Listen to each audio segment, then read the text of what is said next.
Hello. So I am going to do my June wrap up. I'm not even going to count the movies that I watched. You'll see, you know what I watched when I get there. But I watched um, 3 TV shows this month, which is a lot for me, to be honest. Um, I really try to only watch one TV show a month, but I watched three. I finished Community in June. I started it in May, but I finished it in June, and it is now one of my all-time favorite shows. It was so good. Next, new to me film is Panther Penchinkly. I cannot say it, but it was really great. Three, Gamora. I don't know how to pronounce it, but that was also really good. It was very eye opening. That's one you really need to see. I feel like that one could really open up a few eyes and minds. Um, for Queer Eye season 5, I have to be honest and say, the new Queer Eye has kind of lost me. I've seen all the season. I'm gonna continue watching it because I do like them still, but I feel like the first Queer Eye is my Queer Eye. Like there was 5 men were five of my favorite people of all time, and um, so it's just hard for me to like really get behind a new cast. I mean, I watched the first season a lot, like, over and over and over again. The others I haven't really wanted to, but they made over some really good people in season 5. 5 is Cougar Town. Um, that show was good. It was really weird because Jules annoyed me the a lot. Like she got on my nerves a lot. Bobby too, but like together, the whole like putting everybody together, they just worked so well together, and I love how they're like so dedicated to each other and love each other, and it's really a beautiful little friendship that they had on the show. Like a little family they had was really nice.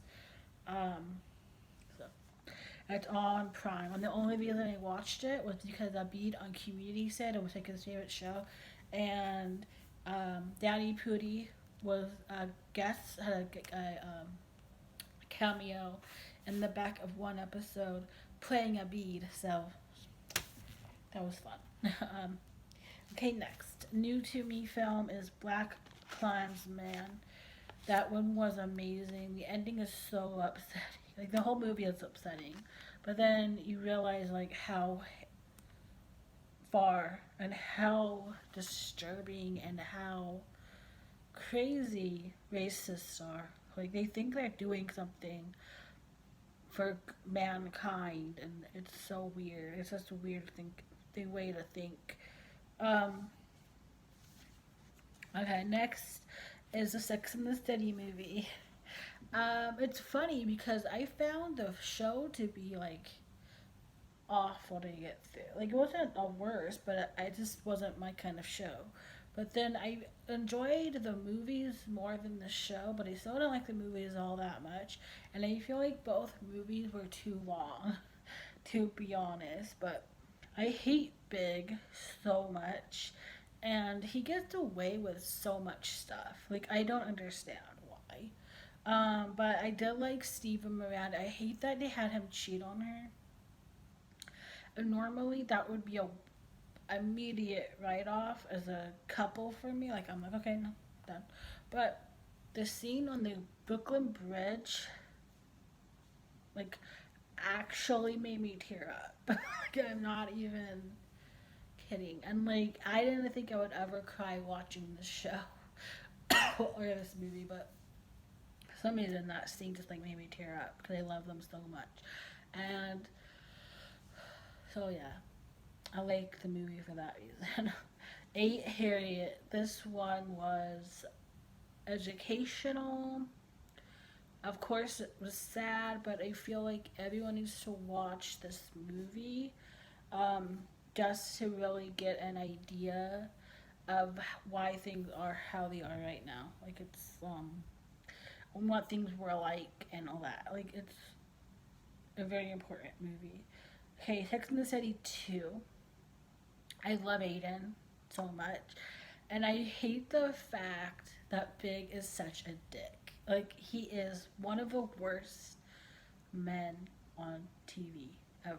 And in movies and he's just like trash. Because Carrie kisses Aiden on vacation and it's a complete innocent thing. Like it is really not a big deal. Really. And then like he pretty much like Big pretty much makes Carrie his property because of what she did and it was disturbing and weird and no.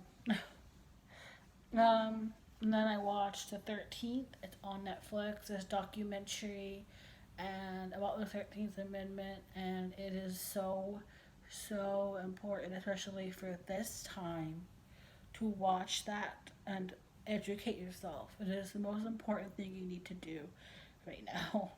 And then I watched the documentary Disclosure, which is about trans people in mainstream media and just in as a whole. And it was so good. It made me cry.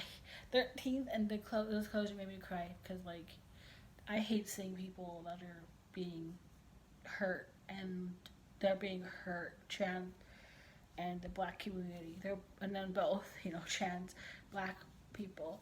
They are being killed and they're being hurt and all they want to do is live their life with it. They're not asking for anything special. They just want to live to an old age. That's all they want. And it's so sad and it makes me cry. Like white tears. I'm sorry. But yeah, it's both of them are important. You need to watch them. Jojo Rabbit was the next one. This one was also incredibly well done. And I love how much they mock Hitler and the Nazis. But I love the growth of the little boy in this movie. He was like amazing, really very talented. So again, just watch it. It's not like it is intense, but at the same time, I love the mocking of the Nazis and Hitler. Like they did a good job with that movie. Eve's Bayou was another beautiful film. It was so good. It has Samuel L. Jackson. He's really young in it, and he's really attractive. And it also has the actress who played Denise in Full House. And when she was on Full House, she was my favorite character on Full House. And then she just disappeared, and she was never seen or heard from again. But she was my favorite on Full House. And so when the movie started and she was in it, I was like, oh, because I was so excited because I love her. She is Jesse's Smollton's sister. So, little fun fact. But the movie is so beautiful and so great, and everyone needs to watch it. I know I don't give many details, but like to me, if you really wanted to, you could look up what it's about. All these things are about. Go do your own research. Google things but Eve's Bayou, again, great movie. It's actually about the same person who did Harriet. That's so little fun fact there. And then if you watched Harold and Maude,